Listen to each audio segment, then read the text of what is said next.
public hearing item that we don't need a vote for. So we'll take that discussion item first and give some time for the other members, but that way we're not holding everybody else up. Is that okay? Okay. So with that, I think we need to start with a roll call, even though we're not going to have quorum, but go ahead. Okay. Carr, Cruz, Fox, Frost. Here. Gaylord, Guerra. Here. Hanson, Harris. Here. Kennedy. Here. Lee. Here. Natoli, Peters, Cerna, and Terry. Here. Okay, so at this point, we do not have a quorum, but we'll go ahead and go to the pledge, and we'll be led by Mayor Lee. Stand this flag and pledge. I pledge allegiance to the flag of the United States of America and to the republic for which it stands, one nation, under God, indivisible, with liberty and justice for all. Okay, and can we have the clerk say the announcements? This meeting of the Sacramento Metropolitan Air Quality Management District is cablecast live without interruption on Metro Cable 14, the local government affairs channel on Comcast Consolidated Communications and AT&T UVerse cable system. This meeting is being closed captioned and will be webcast at www.sacmetrocable.tv. Today's meeting will be repeated on Saturday, July 28th, 2018 at 2 p.m. and Sunday, July 29th at 8 p.m. on Channel 14. Members of the audience wishing to address the board should fill out a speaker form located on the table at the back of the chambers and give it to the clerk. Please speak into the microphone when addressing the board and state your name for the record. Also at this time, please silence your cell phones until the conclusion of today's meeting. Thank you. And so with that, and without objection, we'll move on to discussion calendar items, item 7, which is our zero emissions mobility efforts. One second.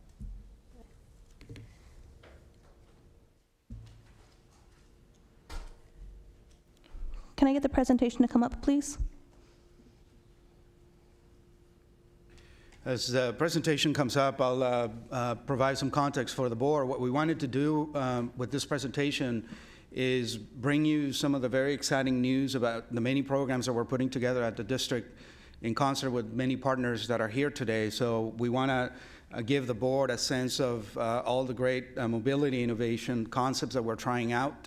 Some of it on our own, some of it using other programs and funding that is available. So we're hoping that this is going to lead to a real transformation in terms of not just better transportation, but better mobility in our region.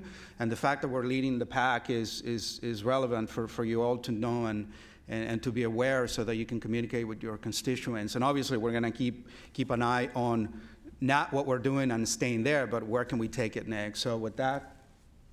Thank you. Good morning, Chair Terry, Vice Chair Guerra, and board members. I'm Cindy Mann, Program Supervisor of our Mobile Sources section. Today, I have the pleasure of speaking to you about zero-emission mobility efforts that are taking place in our region. The district vision is clean, carbon-free air for all, and our mission is to achieve state and federal clean and air climate goals. We know that 70% of the emissions in our basin are due to mobile sources. So in order to achieve our vision of clean air, we need to promote the use of clean technology. To ensure clean, carbon-free air for all, we need to provide access to the clean technology throughout the region, including the underserved and disadvantaged communities.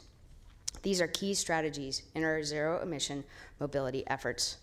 The goal of our zero-emission mobility efforts are to deploy clean, low-carbon transportation into our communities, increasing access to these clean technologies, and promoting multimodal transportation.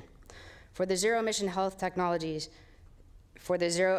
technologies not only benefits the individual community's public health and air quality, but provides mobility access for workforce, medical, education, resources, and an overall better lifestyle. In the coming months and years, the capital region will begin to see a massive transition to low-carbon transportation. This is due to the unique opportunity and moment in time where many factors are converging to successfully deploy innovative zero-emission technology. This synergy is possible in part due to the millions of dollars we have received in cap and trade funding. Zero-emission technology is now viable and readily available. Our communities are now readily accepting the technology for a sustainable future and the political will to make things happen. I've been joined today by some of our partners to highlight some of the zero-emission mobility efforts that are taking place in our capital region. First, I would like to introduce Tony Gonzalez from Electrify America.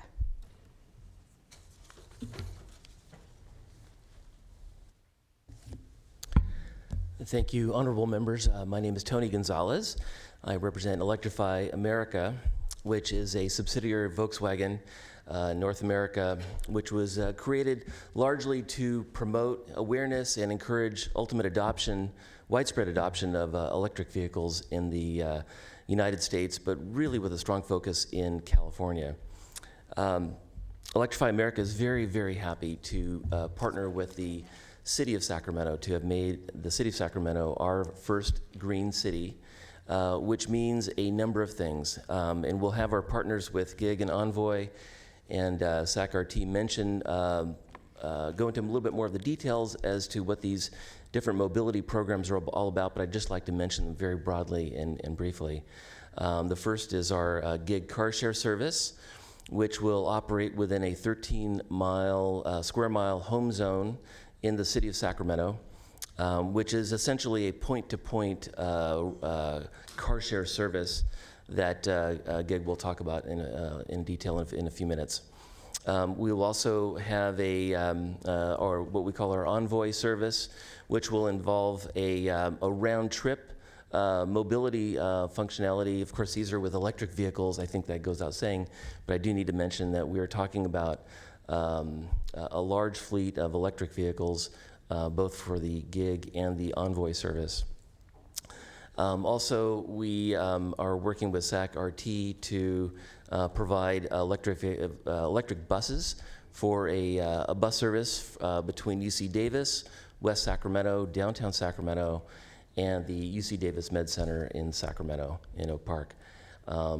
Last but not least, of course, is our Franklin Boulevard shuttle service, also partnering with SAC-RT and Yolo County, no, I'm sorry, not Yolo County, SAC-RT to provide a mobility service along the Franklin Boulevard corridor, which will be up and running fairly soon.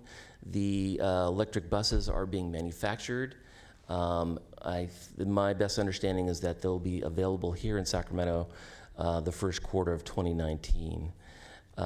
We will also, of course, be installing electric charging stations for our buses and for our vehicles, high-speed charging stations, L2 charging stations, and we're working through permitting issues to get through that, but we expect to be up and running fairly soon. The total investment by Electrify America will be about $44 million over the term of these investments. And I think I'll leave our partners, to go into a little bit more detail about these services, but I'll also be available for any questions you might have.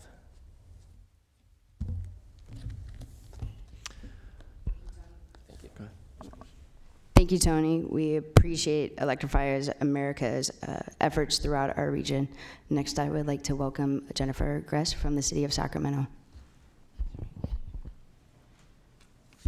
Good morning. It's a pleasure to be here this morning. Electrify America's investments build on our existing work to promote EVs in Sacramento and are helping to catalyze a larger transformation in mobility, electrification, and shared or pooled trips, all with the goals of providing our residents more options to get where they need and want to go, and to do so in the cleanest manner possible.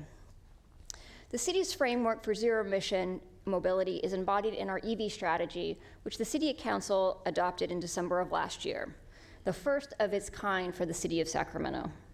The EV strategy establishes a vision for zero-emission transportation, and it identifies 11 different goals and key actions we are committing to undertake to achieve those goals.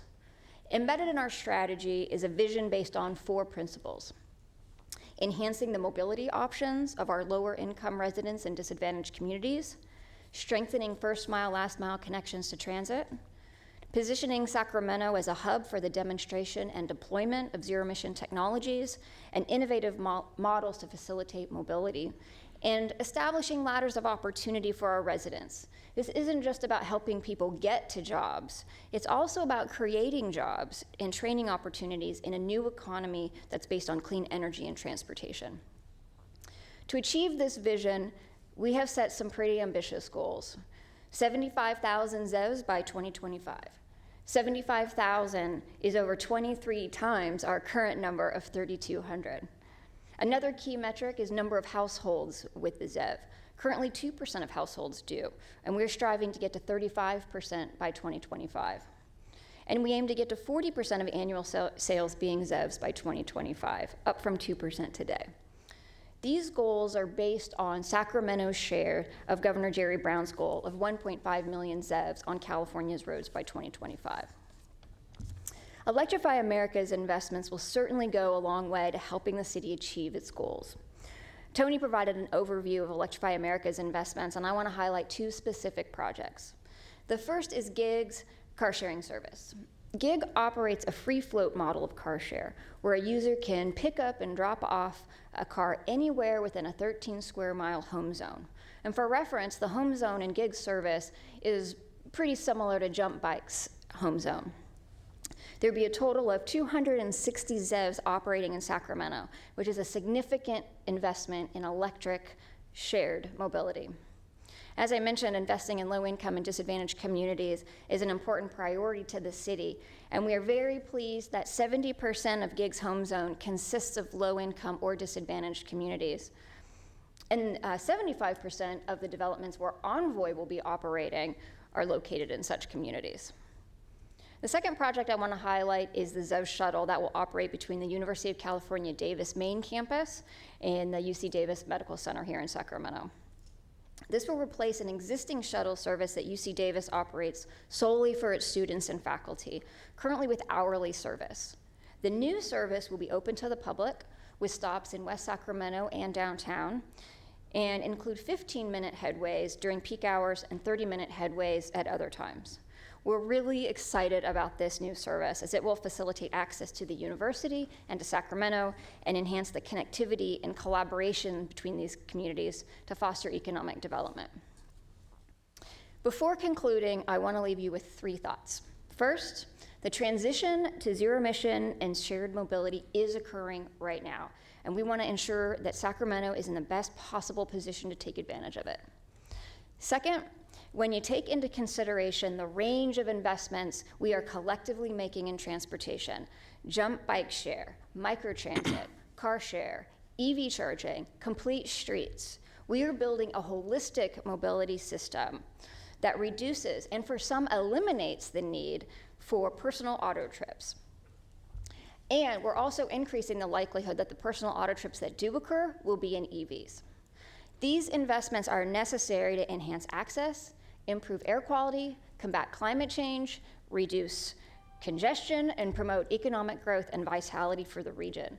This is an exciting time for mobility in Sacramento. And finally, when talking about our efforts to promote ZEVs, we're often asked about lessons learned or key principles that other cities can learn from our experience about. And what I always say is that regional collaboration key. That is Sacramento's secret sauce.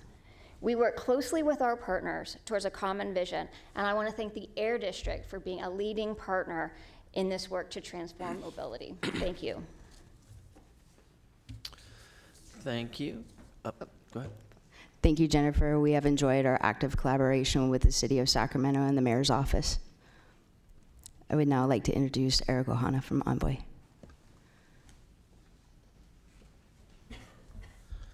Good morning, everybody. My name is Eric Ohana. I'm the co-founder of Envoy.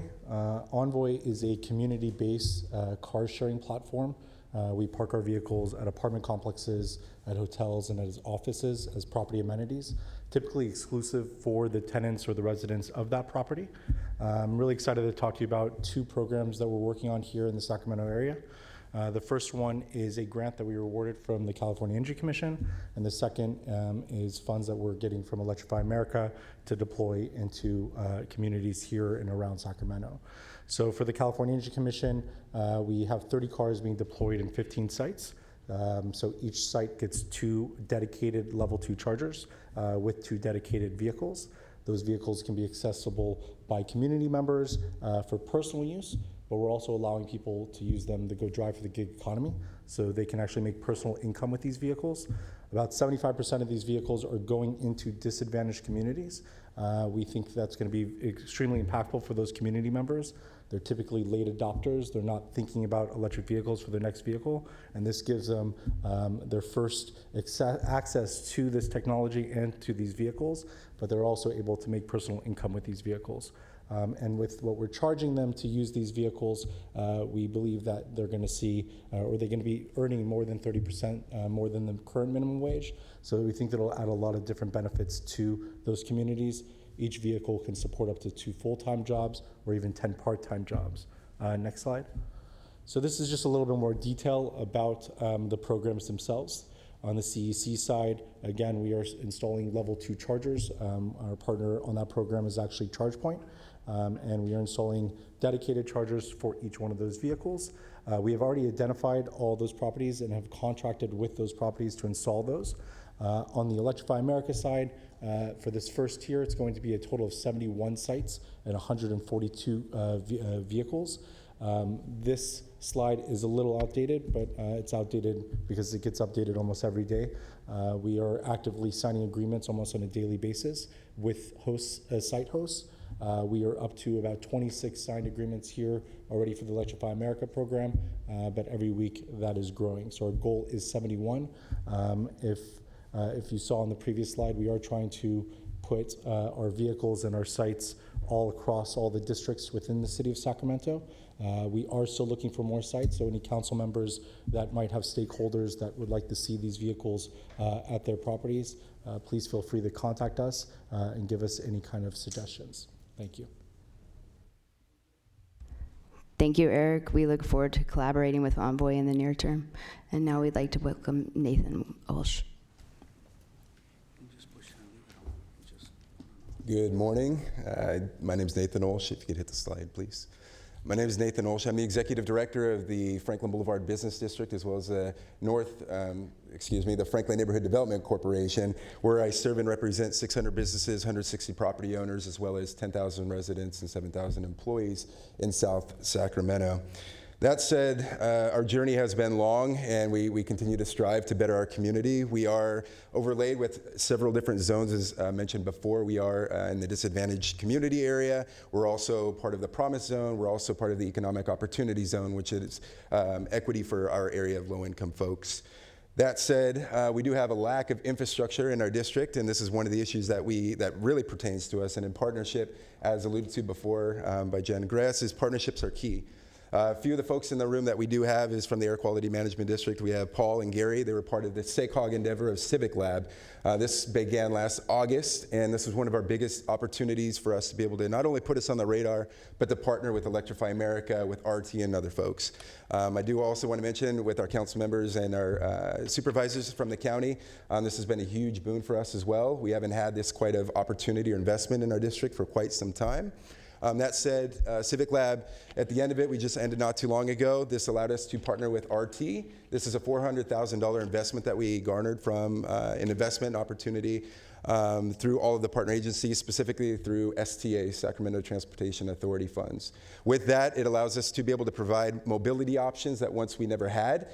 We don't have a fixed route in our district, so about from 21st Avenue to 47th Avenue. This is a huge issue for us because that's where predominantly most of our services and our markets are located. So our nearest bus route is actually half a mile away from a supermarket, which one of the other big issues is we have one city tree. I will repeat that, one city tree. So for somebody to walk a mile or half a mile from a bus stop to a supermarket, it feels like a mile in the heat. Imagine a mom or somebody with groceries with a kid. To be able to access those opportunities is dearth, right? So as we're moving forward, next slide, please.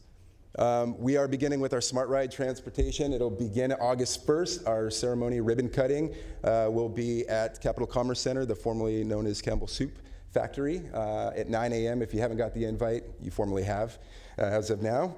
So the other thing that I should mention, if you go to the next slide again, one more time, please. The last thing that I do want to mention is the mission and the value or the vision of Air Quality Management District is very clear and is contiguous with what we're trying to do, which is clean carbon, free air for all. Solutions in our district, we have, you can see the transit stops. More importantly, it connects down to Kaiser as well. So not only for our district corridor, as an advocate for South Sacramento in general, this is one of the big issues that we've been trying to solve for many years, but haven't got to until this moment. That said, we did get investment from Electrify America to be able to provide shuttle buses as well thereafter. So that said, my time is up, I believe. But I do want to thank all the partners, everybody that has been part of this opportunity to better our community. Thank you. Any questions? Beautiful. Thank you. Thank you, Nathan. We look forward to the ribbon cutting ceremony on August 1st. Thank you. So we do have a handful of questions here from Director. So we'll start with Vice Chair Guerra. Thank you. Thank you very much, Mr. Chair. A couple things. One, I do want to thank all the partners here who pulled this together, particularly also our city staff who've done this. I've got a few points here, and I'm glad to see that at least on Envoy and on the bus, so the Franklin Boulevard bus shuttle, we're looking at some of the disadvantaged communities, but with the boundaries such as like Jump and our EV car share, and in general, what I'd like from a policy perspective is that many times when new products are being deployed, they're going to the densest areas.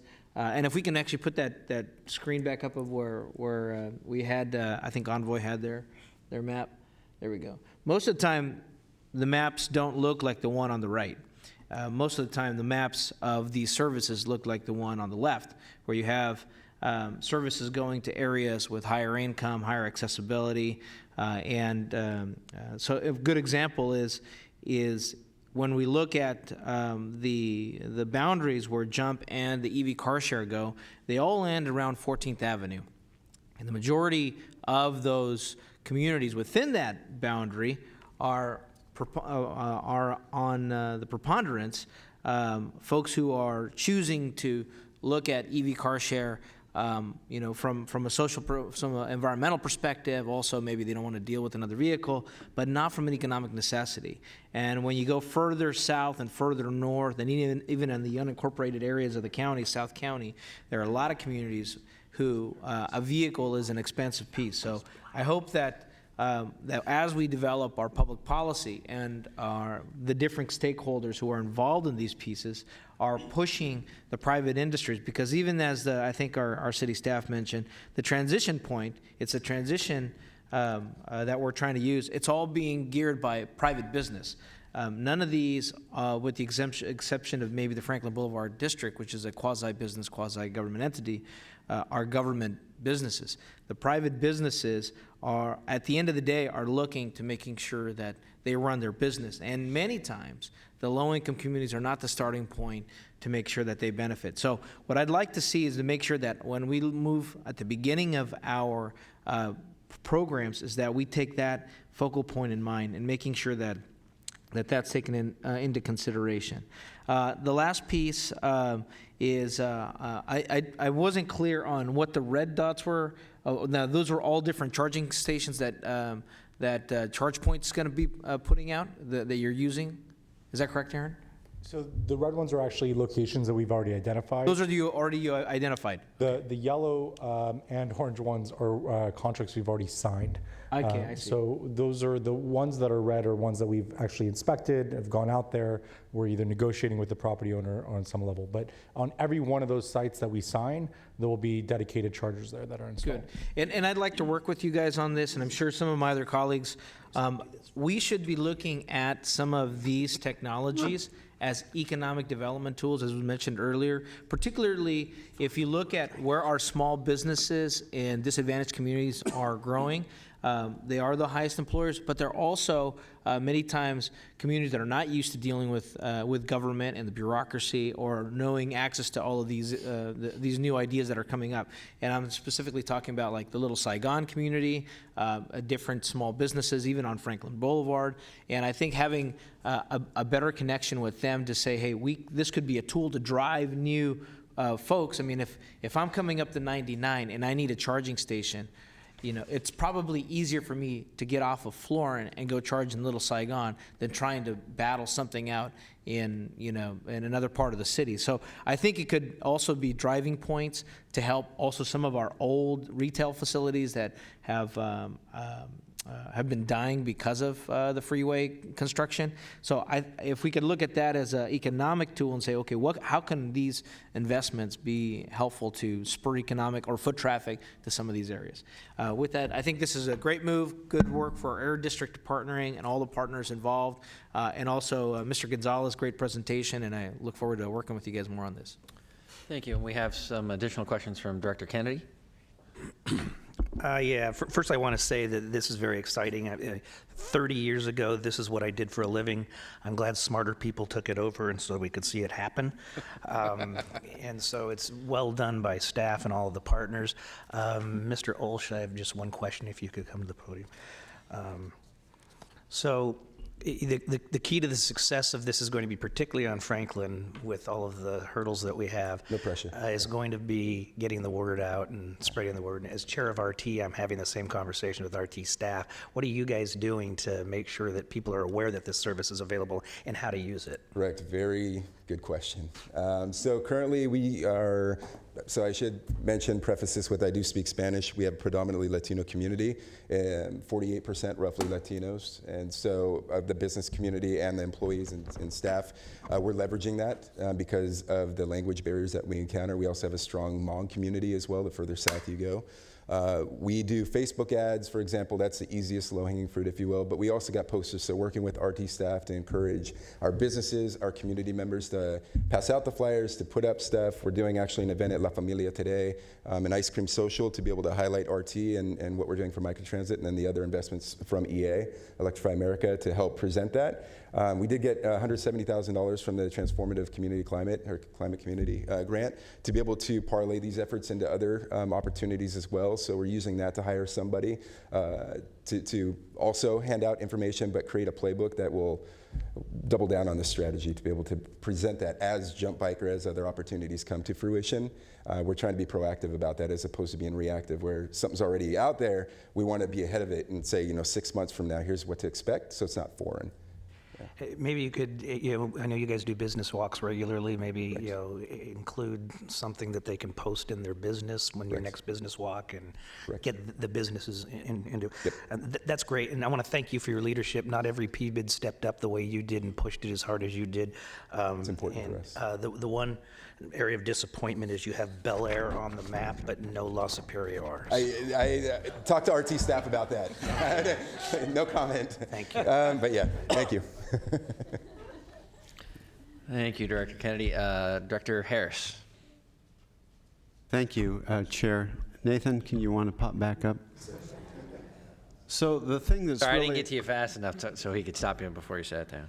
the thing that's really exciting about the program in Franklin neighborhood is the fact that it's microtransit and your lack of a fixed route and how rigid the fixed route is. So we've had great success in Citrus Heights. And if we can replicate that in your neighborhood and using electric vehicles, it's obviously a double win. I think it's very exciting, but Director Kennedy is right. It's all about education and getting the word out there. We've also found that EVs are really being adopted by people in modest income communities. It serves the need for that population. So it's all good. So congratulations. I think that the rollout of this program is very exciting.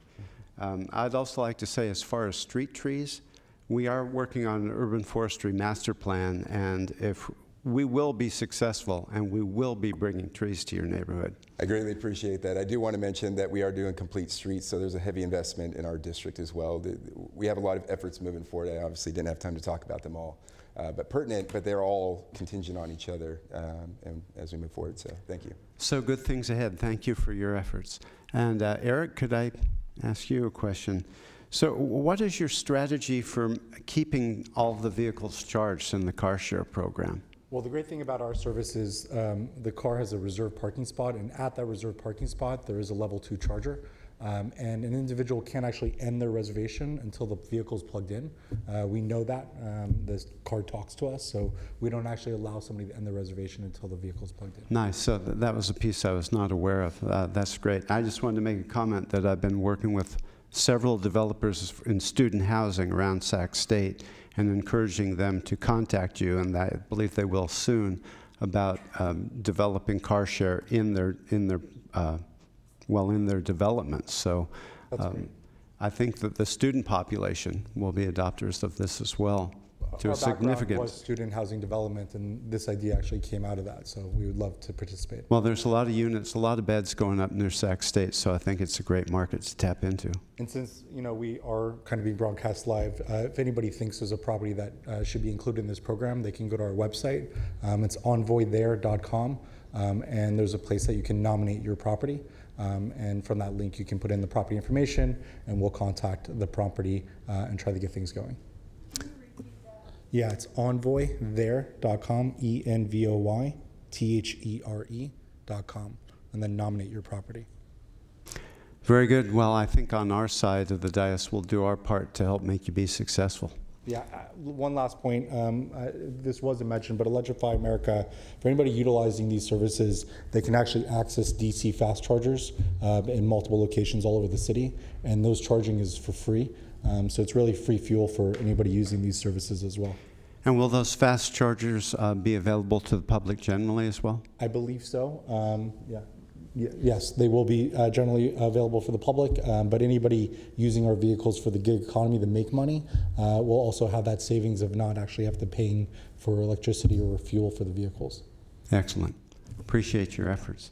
The last comment I want to make is, and I brought this up before, I've been driving all electric for 5 years, and I've found that electric vehicles will meet the needs of probably 90% of our residents, because if you really assess your driving habits and your needs day by day, most people drive less than 55 miles a day, so the range of an EV is perfect. And on those rare occasions when I need to take a long trip, I rent a car, and I'm dollars ahead every time. It is so inexpensive to own and operate an EV in terms of maintenance and the cost of fuel, that once you figure it out, you will adopt an EV and you'll never go back to internal combustion. Thank you. Thank you.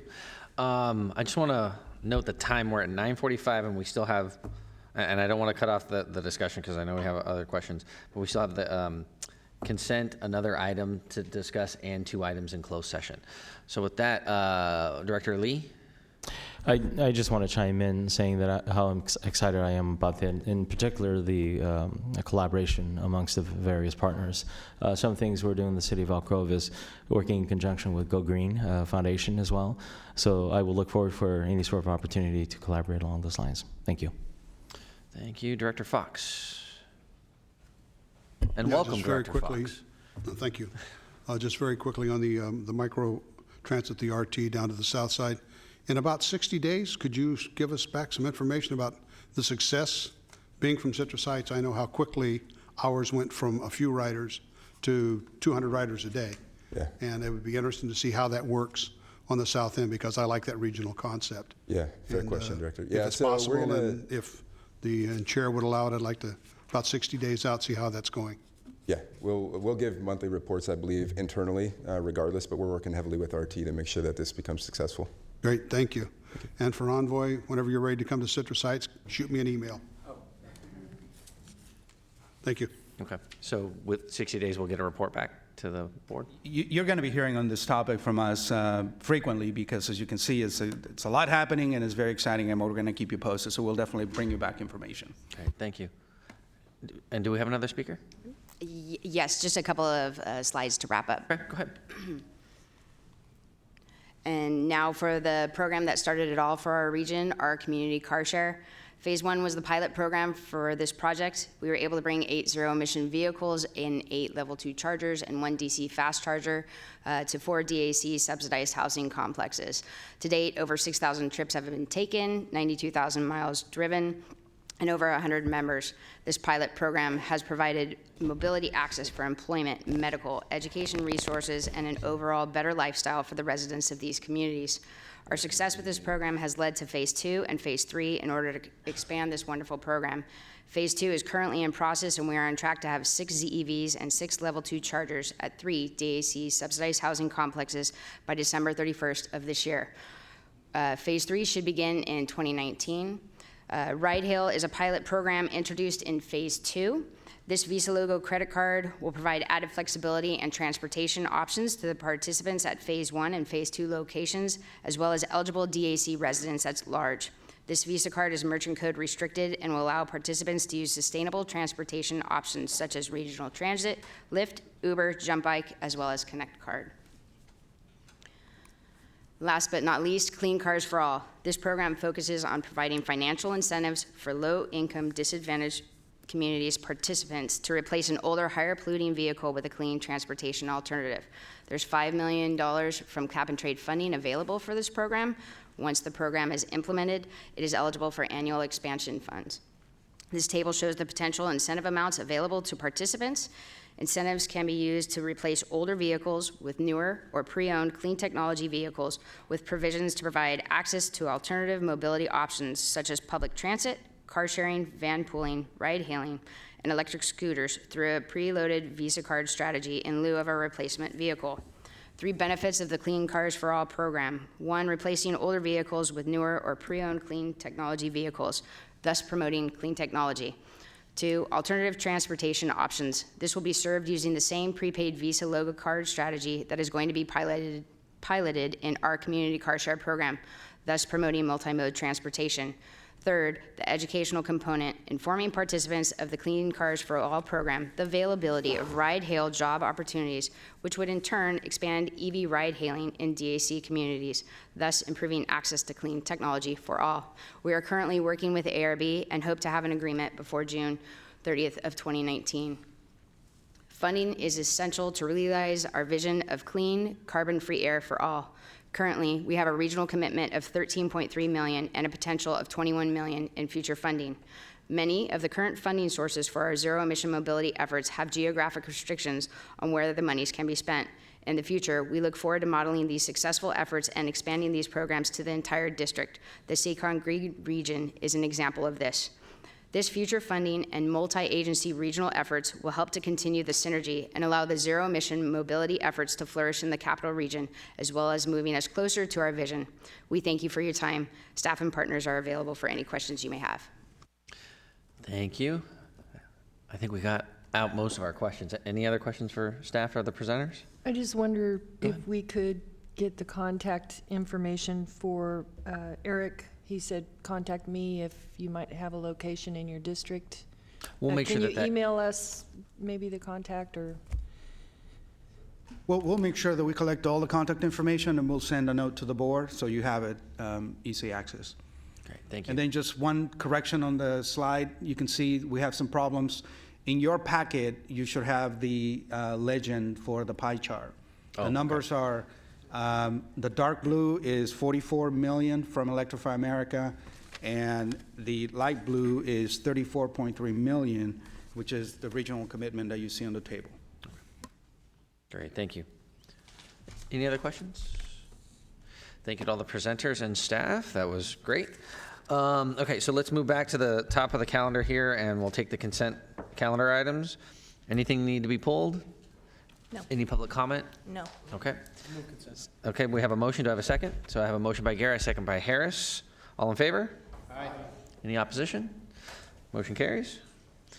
Okay, just to check, because I didn't get to talk to everybody, anybody got a hard stop today?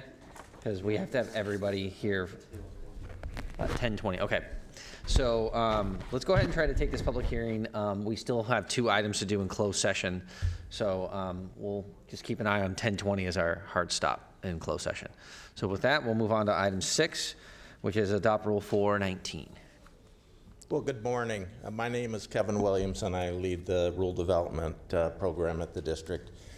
The rule being proposed today limits NOx emissions from equipment that is not regulated by any current district rules.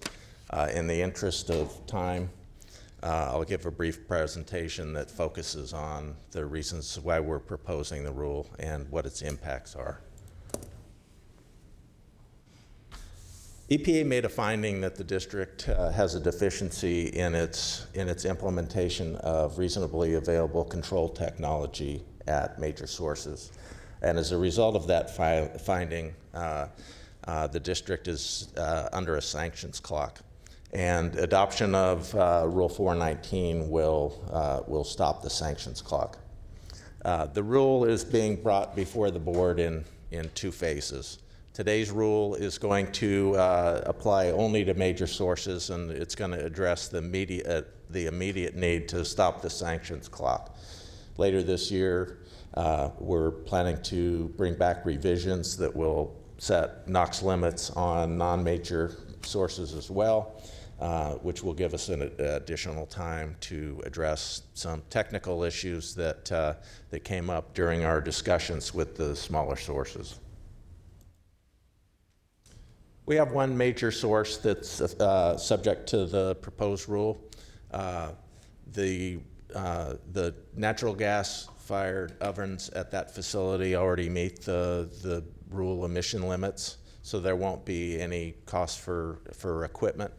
As a result of adopting the rule, there won't be any changes to equipment or operation, so there won't be any environmental impacts, and the action of adopting the rule will be exempt from CEQA. There are some additional costs that the source will incur from source testing requirements that are needed to ensure compliance with the rule.